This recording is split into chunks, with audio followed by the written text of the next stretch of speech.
What's up, everybody? It's your favorite show, Get a Bucket. I'm your host, Trey. I'm your host, Chris. About to say, brother, you taking too daggone long. Hey, we got stuff to talk about. Well, I mean, come on now. As y'all can see on Get a Bucket, we like to have fun, talk about a little sports, but again, emphasize about having fun. So with that, our program goes as follows. We got quarter one, quarter two, 3, and 4.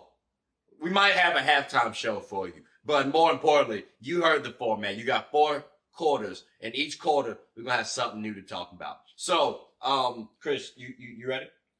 Let's get it cracking. All right, that's a bet. That's a bet. Y'all heard it here first. We're gonna go right on into quarter one.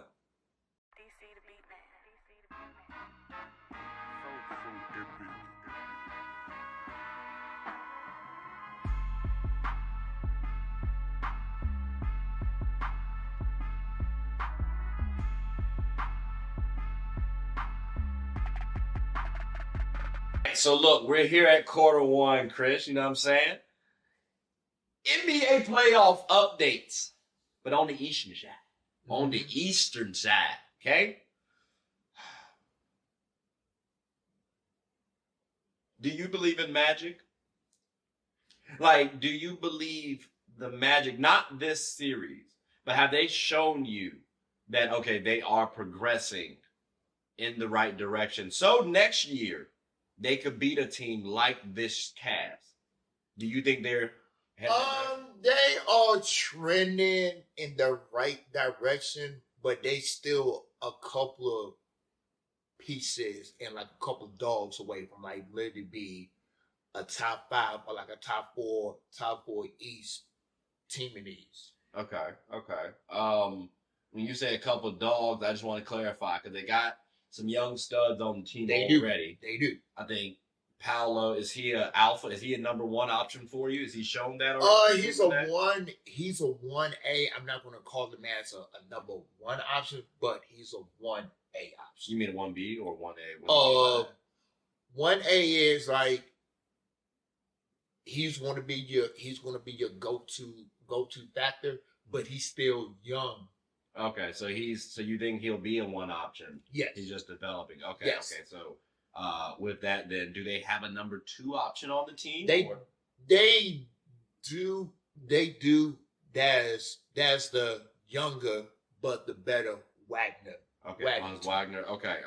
So if you're telling me they need a couple dogs, then I'm gonna be interested to hear what dogs they need. But I do want to say, because we can talk about the Magic another time too. Mm-hmm. It sounds like though they are at least heading in that right direction. They are. All right, that's cool. I kind of view Franz a smidge different. I have question marks on if he's going to be a definitive 2 option, right? Mm-hmm. Paolo, biasly, y'all know he comes from good stock. Y'all see how we talk about like Paolo's actually a good player. I see Paolo being a number 1 option, bro. So I think they do have your 1 option. I do agree with you. He's young. But Franz, I think I differ on the 2 option. Good talent. But later on, I'm questioning if he should be your 3rd option or not. But I do believe in the Magic, though. So I will say that, hey, come on, pal. We both do. Let's get a bucket. Let's get a bucket. We both do. All right, cool. So we got the Magic down here. Dame time. Damian Lillard is, for the Bucks, is he going to be, not if, my fault, should he be the 1 option on the Bucks instead of Giannis? And I'm asking that, even though it's Giannis's team, Dame is the more skilled player, right? Mm-hmm. He can get you a 30 ball probably a little quicker than Giannis can because of the way that Dame scores. He can hit the 3 a little bit better. He's better at the free throw line. He can drive to the basket. Should Damian Lillard be the 1 option on the Bucks when Giannis returns? Keyword is if Giannis returns. That's an if. But I can see Dame being that number 1 scorer on the team. Now, if Giannis come back, how he going to structure with Giannis coming back? Okay. Is his points is going to take a hit, or his points is still going to be the same? do you think his points will dip or go up? Or stay the same? I think it will. I think his points will be the same, Okay. but it's gonna take maybe like probably like a two. Okay. Yeah. Okay. So then, Take a if step back. if that's the case, I think you got Giannis in a good situation where you have Damian Lillard, a certified star, in the Agreed. game.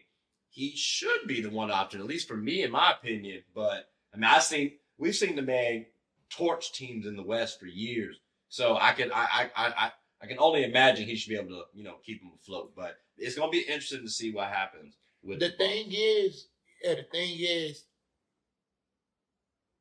they know that the Bucks can be that team that could give the Celtics a run for their money. Well, let me ask you this then, because speaking of the Celtics,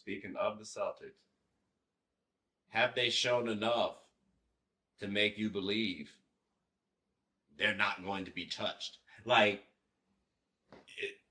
is this a championship team legitimately where you start to say they can beat the Nuggets too? If they had some type of big that can challenge or slow down Maybe. Joker, Porzingis can't challenge Jokic? He not good enough for you? I'm just asking, brother. I'm just asking. he's good, but he's not good enough.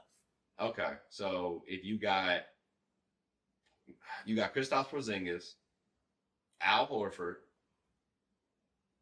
that's not going to be enough to contain Jokic because at least KP will make you guard on the defensive end. So you don't think they can tire out Jokic, make him play defense? Because now you got a pick and roll game, pick and pop game with KP and JT. I mean, you can try to slow down. I would say like you can make him play defense all you want. It's just simple fact is can you let him be the scorer on the offensive side instead of let him be a scorer and a rebounder and a passer? You got it's like football. You gotta pick your poison. Well, I will say this. I think it'll be a good battle when I look at the matchup between the two. Now Jokic does win most of those matchups. Yes. But it's 25 points to 21 favoring Jokic. Then you got 10 rebounds to 8 favoring KP. The assists obviously go to Jokic. You don't need to bring that up. Not even close. The steals, Jokic is winning. He's doubling KP's. But the blocks is where KP's are taking advantage, 1.5 to 0.4. So I do think on the defensive end, KP is going to make at least it be interesting for Jokic. And on the offensive end, we're seeing he's giving 21 a game. So if I can expect that out of KP with this Celtics team, I do believe they can contain Jamal Murray. I do believe they can take Michael Porter Jr. out of the rotation for real. Aaron Gordon will be interesting, but I do think this Celtics team is showing enough, especially with the bench actually performing the way they have. They're executing well enough. So that's what I'm saying. I think the Celtics are showing that they might be the actual team to beat in the NBA, not just in the East. But we'll have to see, though, because there are a couple of other teams, like, for example, the Knicks and the Philadelphia 76ers. You know, they've had some controversial games. That series could have very easily, it started off 0-2. It very easily could have been 2-0, could have been 1-1. Like, that's a controversial series. NBA did say they came back and missed some foul calls, too. If the Knicks win this series, were the 76ers robbed by the referees? Or did the Knicks actually beat them? No. They were actually robbed. They was robbed. They were robbed? They was robbed. Okay. Because I slightly agree. I think Embiid's injuries help out the Knicks in this regard. Maxey did get fouled. They tried to call timeout. They disregarded both. And they even came back and said there were 2 fouls on Maxey, but there were obvious fouls as well, people. So I don't know. I hate to say it's the ref's fault, right? But this might have been a case where the game 2 was lost on them. Now the 76ers did put themselves in a bad situation. It's unfortunate. And I think now, if the 76ers lose, you do have some question marks. At the beginning of the season, I said I thought the 76ers might want to trade Joel Embiid. This is a good opportune time. And now he's had another injury. On the same knee. You know what I'm saying? So he's got a rehab. So I'm questioning what he's going to be able to do in the offseason like that. Question how that's going to go. It's going to be an interesting time for Philly. And Joel Embiid. So, I mean, there's a lot of things that's going to be shaking up in the East. But we definitely going to be following that. But I think the buzzer just started, or just sounded. So what we can do is take a quick little break. You know what I'm saying? Coach probably want to tell us some things real quick before quarter two start back up. So, you good? I'm good, bro. Y'all I'm good. I'm good. Y'all good? I think they stop, good. So you better stop saying you're not good. Stop it. Stop playing with us. All right, we'll leave y'all alone. Come back at quarter two though in a moment. All right, give us a second. The I'm Perfectly Made Foundation is helping individuals with low vision and blindness be able to do things that they think they are unable to do because of visual impairments. And that's where the fashion show came in. I also want to be able to provide eye screenings, eye exams, and eyeglasses to individuals that are unable to pay for that or don't have the insurance to do that. If we can help get those eyeglasses and eye screenings to little kids that parents can't afford, stuff like that, or older individuals that don't have the insurance anymore, that would be helpful. And that's what I'm Perfectly Made is trying to do. All right, ladies and gentlemen, we are back. Quarter two. That's a good time. It's a good time. Y'all know what we doing. NBA updates. But on the west side,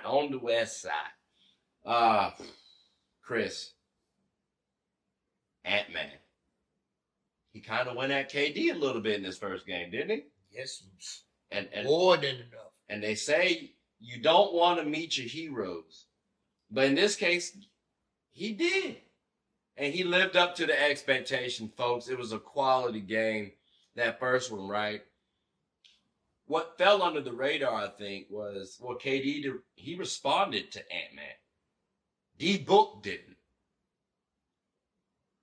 Who the best two guard? Ant. You just write like that. Okay. Not even close. I think D-Book is going to have a chance to respond.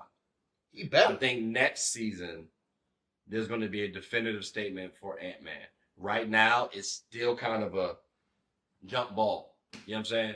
I think that's going to, I hear it. I disagree. From an archetype standpoint, you got a 6'4" guard in Ant-Man who can shoot the ball, he can defend. D-Book 6'5", and the athleticism separates the two. I think D-Book's skill plus the effort that he's given still keeps him on par with Ant. But again, it's not for long because I did tell someone maybe 2 seasons ago, it's going to be D-Book's time. No, when he went to the finals, 2021, I said it's going to be D-Book's time for 2 seasons. And then after that, it's going to be JT and them. Well, and Ant-Man is part of that and them. So, which now you might be talking about Ant-Man ahead of JT. But you say Ant-Man, what's your...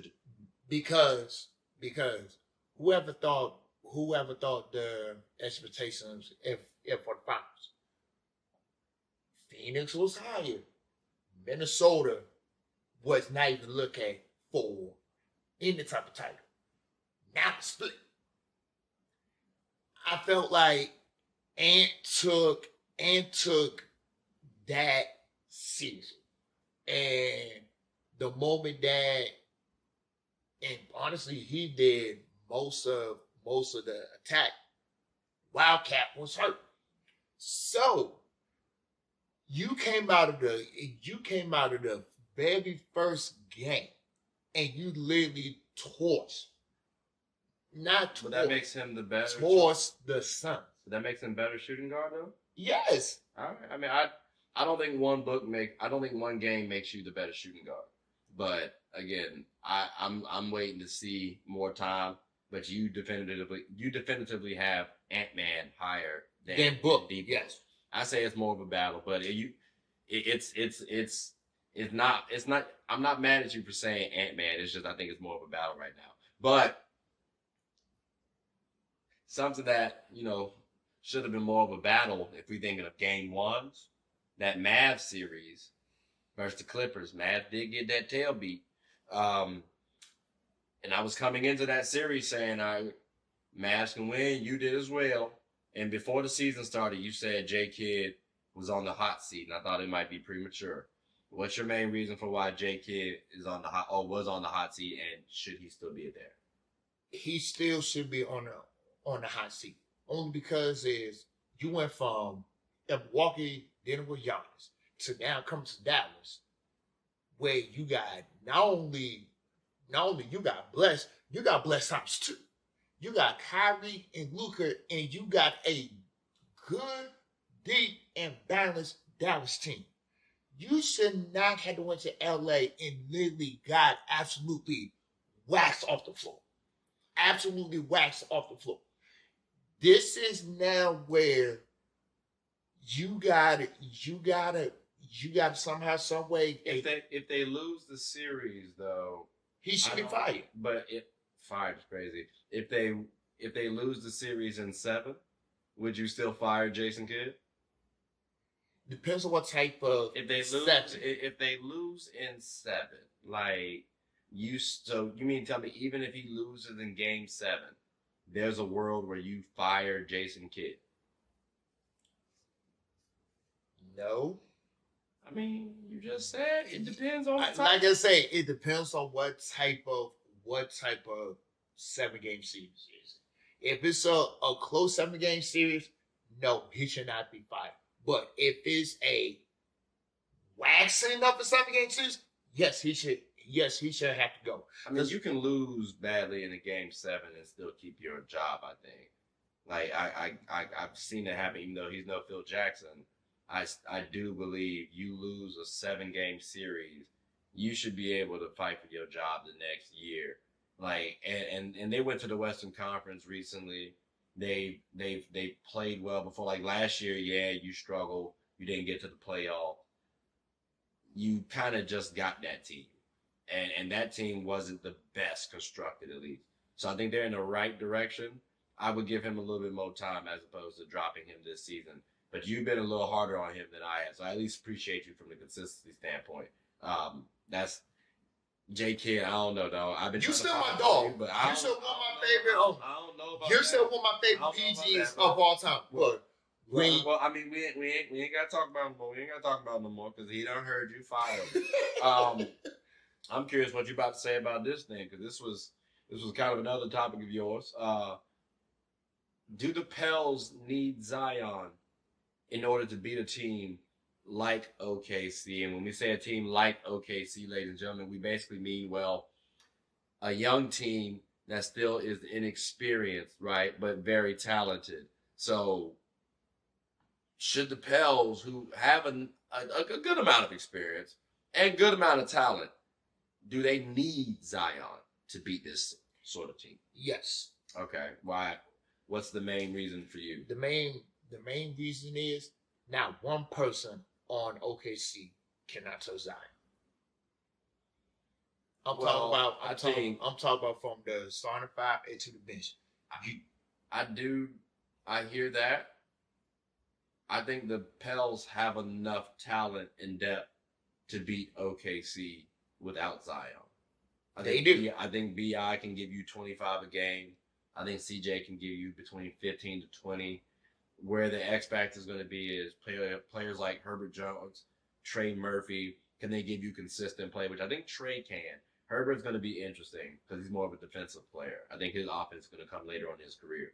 But I do believe the Pels have enough to beat OKC. And shout out to Lil Jose too, because that mug be hooping, playing his ass off. Mm-hmm. So like they're just a lovable team, bro. I swear to you. But OKC as well too.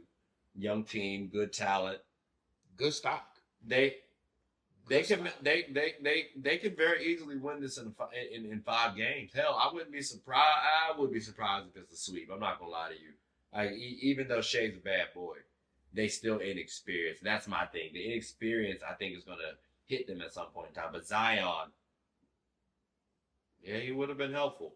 I just don't think they need him for this one. But I don't think they need him for a team like OKC in this situation. But, time tells. Time tells. Now, speaking of time, dog, right? Game 2, we were down 0-2 to the Nuggets. And that's now 0-10 to the Nuggets. Right, in that moment, if we get swept, do you trade Braun? Yes or no? Braun got to go. All right, do you trade Anthony Davis? Hell yes. That's tough. At that point in time, then, is it rebuild or is it? You got to rebuild. I don't care. Rebuild, will too. Call up Jesus and his disciples. Something has to change in LA. Something has to change in LA. Why not for you? Why not bring? Because I agree something has to change, but I don't think it's trade AD. I think you have to trade Braun, even though Braun's been productive. I think he's the piece that we need to move in order to push AD into that leadership role. But he can also still be our second option. We can find a one option that can replace the scoring of Braun. So we can get playmaking. So I do think Braun is the piece to go because it feels like a lot of stuff's around him. But that's interesting. Why not try to run it back for you and maybe bring in Dwight Howard or someone like that? Because he seems to be the Jokic stopper, right? Dwight Howard seems to be the Jokic stopper. Could one more run be good enough for you? You got to blow it up, bro. So it has to be blown up. You got to blow it up. So then if you're going to blow it up, have you thought of a player that we should look to trade for to get Braun? I don't know who we even can get realistically in a Braun trade right now. Where would he go to a team? Which team would he go? We would want, what pieces? That's a lot right there. Do you have that on mind right now? I don't. All right, that's cool. We don't have to talk about that then. Again, next time when we come up, we definitely will try to have a trade package for LeBron James. You might have to do Anthony Davis as well too, because you said AD, I said keep AD. That's tough though. Again, it's demoralizing losing to the same player, but it also feels like we're close as well too. So it's kind of like when teams are in that purgatory mode, and as Laker fans, we're spoiled. So I hate being in the purgatory. It sucks. I would like to be in the championship realm, but I do think we could run it back one more year if we get someone like Dwight Howard to help out and put AD at the power forward slot. But that's going to have to make us readjust some things too as well. But I think that's doable. So, Lakers, y'all got some things to work on. Because, management top down. It's not the best. I'm saying people need to get readjusted, long story short. But the buzzer just sounded, Chris. The buzzer just sounded. It did. So what we'll do, ladies and gentlemen, is take a quick little hiatus because it's halftime. You know what I'm saying? We'll come back though. Quarter 3 about to pop off. Still got some more sports stuff to talk about. So we'll be right back. Hooping is an activity that can be enjoyed by all. It's a team game about getting and stopping buckets. Everyone's always rushing to the goal. Well, make sure to rush and watch Team Gold Rush, one of the best teams in the Special Olympics of Virginia. Team Gold Rush even has former NBA All-Star participants on the team. Clearly, they've struck gold. Ready to suit up and practice? I know. We talking about practice. Not a game. We talking about practice. Practice still makes perfect. So when the opponent starts hitting their shots, Team Gold Rush can bounce back due to their training. Remember, offense sells tickets and defense wins championships. Watch us get a bucket and rush for the gold. We aim to be that gold standard. So want a team where you can win and have fun? Team Gold Rush is your number one. All right, ladies and gentlemen, we are back. Look, we're at quarter 3, bro. All right. Now, I know at the halftime, y'all heard what we was talking about. We got to shift it a little bit, though. High school McDonald's All-Americans, right? Top 5 focal points for you. The top 5 players that we are going to be focusing on next season. That means when they in college. Chris, I'm going to let you kick it off, bro. All right, mine says Cooper Flag, Ace Bailey, Dwayne Harris, Ian Jackson, and my African brother that's going to Duke. African brother that's going to Duke, but you don't know his name. It's crazy, disrespectful. I mean, he come from good stock. Shout out to shout out to Cayman Malik. You know what I'm saying? That's very disrespectful how you did Duke right there. But you want to give Cooper Flag some love. All right, my top 5 players are as follows. We got here Cooper Flag out of Duke, Derek Queen going to UMD, that's Maryland, Dylan Harper out of Rutgers, Ace Bailey, you might know him as Arias, but he's going to Rutgers as well, and then Trey Johnson going to Texas, and I had an honorable mention as well, Ian Jackson going to whatever. Now, here's my thing. Okay. Problem? You'll be all right. You'll be all right. So I see here we both got Cooper and Ace and Dylan Harper on the list. Mm-hmm. Is there one you're most excited for, or no? The one that I'm most excited for is Harris, because Wait. I meant out of Cooper, oh, Harper, and Bailey. Which one are you most excited to watch? Because Cooper's number 1, Ace was number 2, and Dylan's top 10 player, if I'm not mistaken. So Ace. Okay. Ace. Why Ace over the number 1 player? Because Cooper got all of the love and all the swag like all year long. Okay. Ace, he's a dog. He is a dog. And going to Rutgers, who has a big basketball program, but it's not as big as Duke. And you got not only the number 2 player, but also another top 10 player that's going to Rutgers as well. They is going to be on some nationalized television games. So you want to see, but I mean, so is Duke as well too. So what's the main reason why you want to see Ace over Cooper? Because it sounded like, I guess Cooper got love from everybody else, so you just want to show love to Ace. Yeah. You expect? All right. Because see, my thing is, even though Cooper's coming to my team, I actually am curious about Dylan Harper. I'm curious what he can be as an NBA prospect. 6'5". His dad too was pretty good as well, so he has good genes, come from good stock. I think the man could be pretty solid in the NBA. And I'm curious where that solid would land. Would it be all-star round? Like, I could see that. So, again, Dylan Harper is mine because I know what Cooper Flag can be. I know what Ace Bailey can be. I'm expecting Ace to do X, Y, and Z. He might slip, though. He's a freshman. Same with Cooper. Same with Dylan. But I'm curious what Dylan's going to be because at that McDonald's high school All-American game, that man stood out.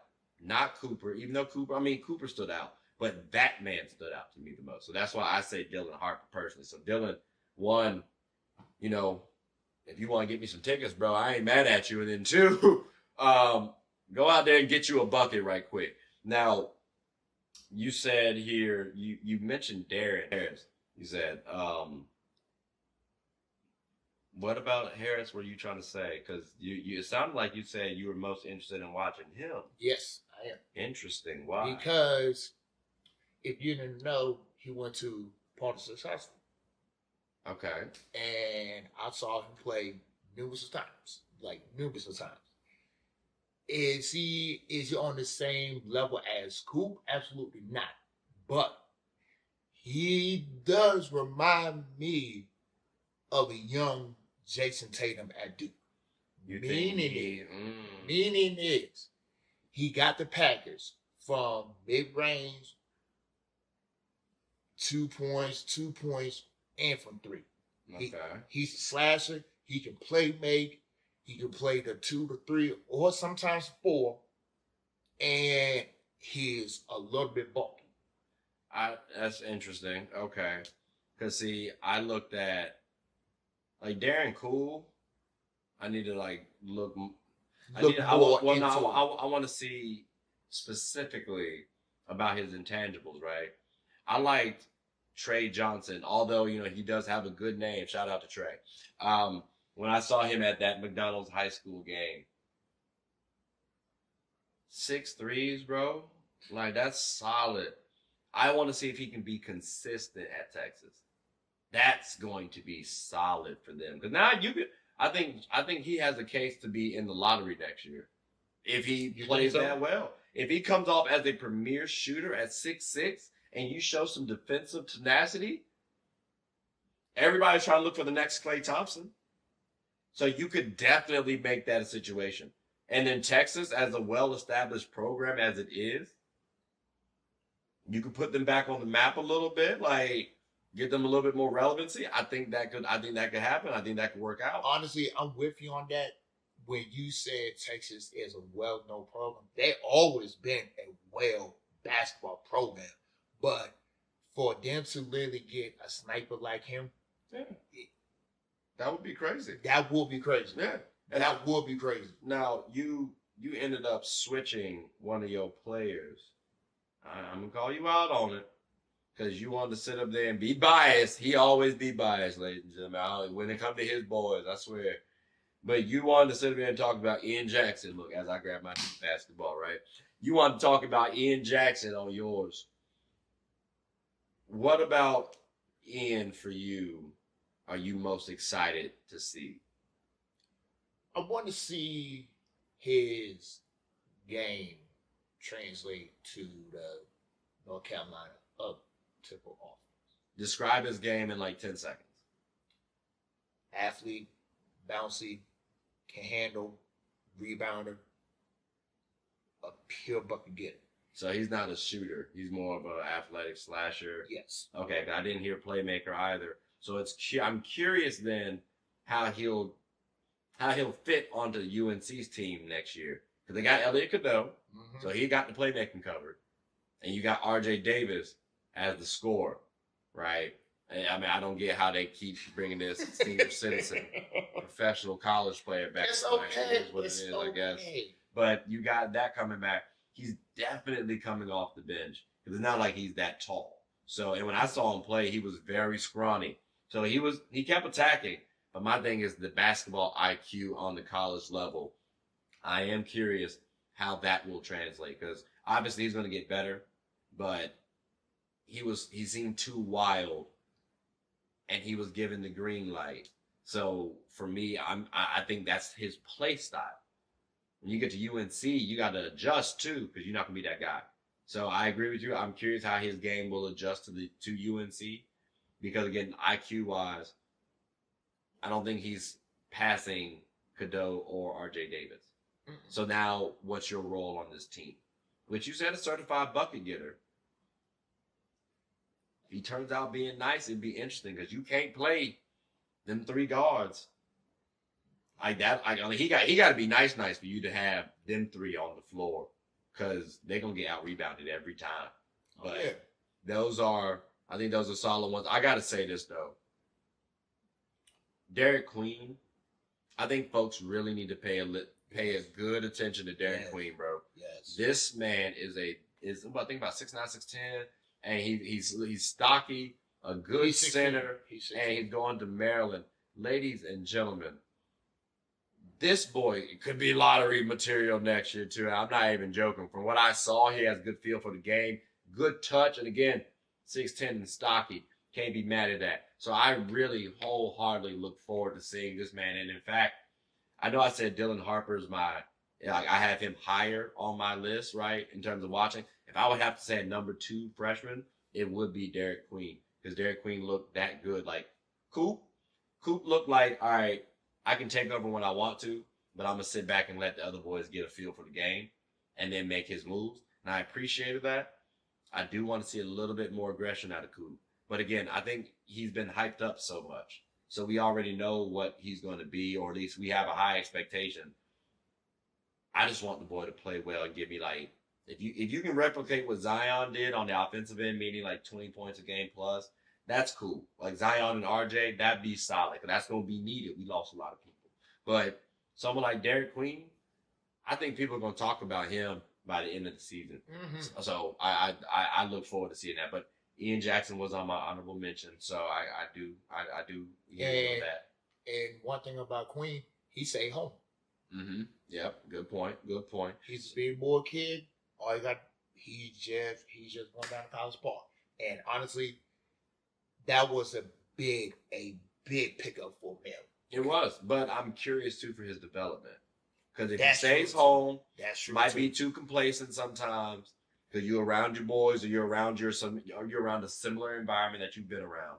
So I want him to work on his body and get ready for the NFL. I mean the NBA. Oh my God, because I know that he needs to work on his body so that he can be better prepared for the NBA. You can have all the skill in the world, but if you can't move them puppies, it's a little problematic. If you can't deal with them big boys, it's a little tough. So, but I mean, I ain't gonna lie, next season about to be good. Oh Next yeah. season about to, Rutgers look a little straight. Matter of fact, I was about to say, I was about to talk about some more stuff, but the buzzer just daggone ended. So, ladies and gentlemen, we got to take a break now, but we'll be back momentarily with the final quarter. Quarter 4, you know what I'm talking about? Let's go ahead and get on and do it. Sports is one of the few things that genuinely connects us together. Whether with coworkers, friends, family, we all love the entertainment. Well, here on Get a Bucket, my goal is to talk about sports and its cultural impact. The WNBA, for example. The WNBA is loads of entertainment, from the new rookies battling, displaying their skill sets, and preparing to take the league by storm, to the titans and the MVPs of the league clashing for battles we'll always remember. From imagining the soon-to-be possibilities to admiring and treasuring the finales. Get a Bucket is a platform where other sports analysts, hoopers, coaches, and fans of the show come and talk about the WNBA, both negatives and positives. So if you haven't, take a quick peek. At the very least, you'll have a good time. Remember, sports is one of the few things that genuinely connects us together. So please, tune in and stay connected. All right, ladies and gentlemen, we are back. Listen, we got to talk about... Do we need to talk about... I feel like we should... All right, I'm going to just go ahead and do it. Go ahead. It's the Olympics. We got to talk about the Olympics. Now, I'm going to read off here the 12 names roster-wise. And then from there, we're going to have a couple of questions to talk about. But you ready? I'm ready, bro. So the 12 names that made it, right? We're going to go point guard to center. That's point guard, shooting guard, small forward, power forward, center. Steph Curry, Drew Holiday, Tyrese Halliburton, Devin Booker, Anthony Edwards, LeBron James, Kevin Durant, Jason Tatum, Kawhi Leonard, Anthony Davis, Bam Adebayo, Joel Embiid. Those 12 players should be able to beat Jesus and his 12 disciples. Like, that should be a really good roster. Who would you want to replace Embiid for? Because my thing is, if you're going to be injured in the playoffs like that too, I do think you might want to, although play for the gold, you also want to get some more hardware next year too in the season the season after that. Should we get a replacement for Joel Embiid, and who would that be for you, if so? I would say yes for a replacement. Okay. Who you got name-wise? I don't want to be biased. I really don't want to be biased. But I would have to say Draymond.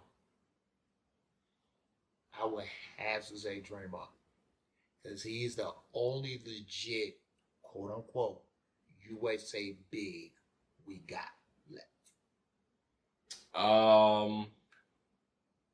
If I'm wrong, then cool. But like, So you're not. I would just say, for all of that, we can't use Cat. no, we can't use Cat. Can't use Rudy. Can't use Rudy. We can't use Zach Rudy because he's a Canadian. I mean, I wasn't gonna go Zach route. What Walker doing? We could bring Kessler. He was on the FIBA team. Give us Yeah, life. you're right. Or maybe a Jaren Jackson Jr. I mean, dude, he really want to get body in the paint again. Well, I think you're playing. It's either you get body. You're either bodying Jaren and AD helps, or you're bodying AD and Jaren helps. I think that could be something to do. That's true. So I mean, but I will say losing Embiid does kind of hurt a little bit. It did. It does kind of hurt a little bit if we can't bring him on board. But having someone like Bam there as well, I think Bam can do the banging with this team. I think Bam and Braun, they're stockiest. Aaron Gordon, that could be something interesting. Maybe. But all right, so Embiid, kind of critical. It'd be nice if you stayed healthy and play, but, 76ers need you more. If Jokic were to beat Team USA, don't that sound a little crazy? But it's possible. Because he done beat our boys. Terrible. My fault. My bad. I'm getting on my soapbox. If Jokic beats Team USA, would he be the greatest international player of all time? I want to say all time, but that is a damn good resume. That's a damn good resume. I mean, not a lot of players can say that they beat, and I'm assuming Jokic does not have an all NBA caliber team. Not a lot of players can say that they beat an all NBA caliber team. You had Steph Curry, Drew Holiday, Tyrese Halliburton, Devin Booker, Anthony Edwards, LeBron James, Kevin Durant, Jason Tatum, Kawhi Leonard, Anthony Davis, Bam Adebayo, and potentially Joel Embiid or replacement. You beat that team. I think this man might end up being the greatest international player, potentially on the way to the GOAT discussion off that. Because if you beat this, I can only imagine what you're about to do in the NBA. Because you got more help. And the craziest thing, though, you was absolutely right. I mean, we see big men come into the league and dominate the game in so many factions. We never seen this before in our lives. Like a 6'10" center with no type of athleticism on the god of this earth can handle, rebound, and score. If he literally beat this team, It's tough. it's tough. Yeah, that's tough. Now, flip this, though. Not on Jokic winning, but this USA team, which they've been called the Avengers, apparently. But let's say the Avengers lose. What's the legacy impact for players like LeBron James, Steph Curry, Kevin Durant? Because they've had well-decorated careers. Does this negatively impact them where it's like you can bring this up later on in conversations for real, do you think? Or folks just gonna brush it to the side like how we treated Team USA when they had Timmy and them? When we had Timmy and them, that was a dysfunctional team from the get-go. Mm-hmm. So because of the cohesion, you think it'll stay? I think this team will catch more hell than we give any USA team we had. Because, like you said, bro, that's pretty much four first ballot Hall of Famers on one USA team. That's four. It would be tough to lose that. I ain't gonna lie to you. Um, so they get scrutinized heavily. We got to think then, why would they lose? Would it be because of ego? Like maybe they passing the ball too much. They don't want to step on each other's toes. Is this a scenario where maybe somebody's going to get too selfish in a sense? Like who takes the final shot? Like who's that star? Is it going to be KD, Steph, Ant Man? Like Ant Man would want to. There's a bunch of talent up here. So when we think cohesion, yeah, we know them boys do play well. It's a different season. Braun, this is your last run. Even though How you want to go out? even though this is Steph's first run at it, this is Book's second run at it, or whatever. If I'm Team USA, who do I want to take the last shot? I'm still anybody but Steph. I say that anybody but Steph. Wait, the person. So you're saying Steph Curry should not take the last No, shot? no, I say Oh, you're saying if you're defending us. yes. So you think Steph Curry should be the final shot taker for us? Either Steph, KD, or Tatum. Okay. Anybody? So those three are the shot takers for you. I like Curry, KD, or JT. JT could no, he should be fine. He should be good enough. Yeah, I like those. I can land with those because they're the better scorers on this team. Although you could say Ant-Man as well, which also which also goes to my next question. Should or will we ever see Anthony Edwards starting on this team? Because the only reason why I'm saying this, point guard, shooting guard, small forward, power forward, center. We are in a world of positionless basketball, right?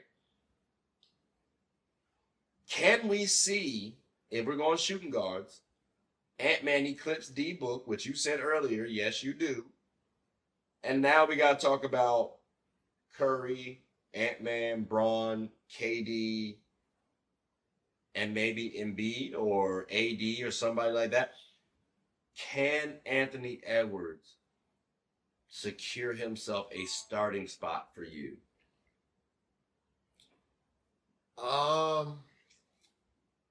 I would say this. He can. He can.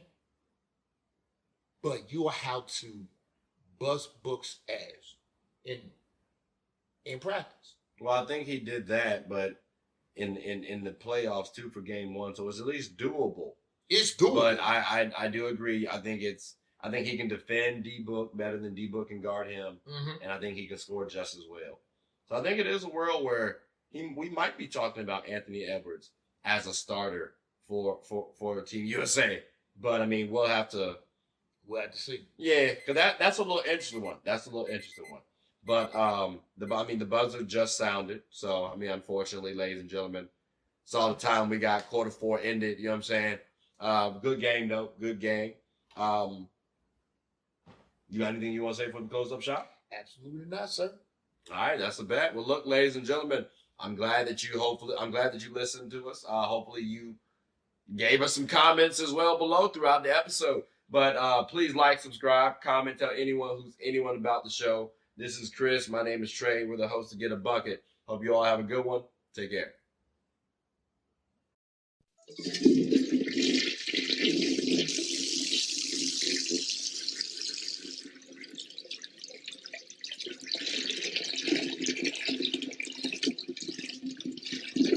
Oh, I did not know you guys were still here. As you can see, we're at the back end of the show. No pun intended, but look, hope you all enjoyed it. And before you go, please subscribe to the YouTube channel, follow the IG account, share the content to anybody who's anybody. And most importantly, leave your thoughts and comments below. But I got to go back and play Buddy in 2K, so let me unmute him real quick. Excuse me. Hey, boss, I'm back. Nah, you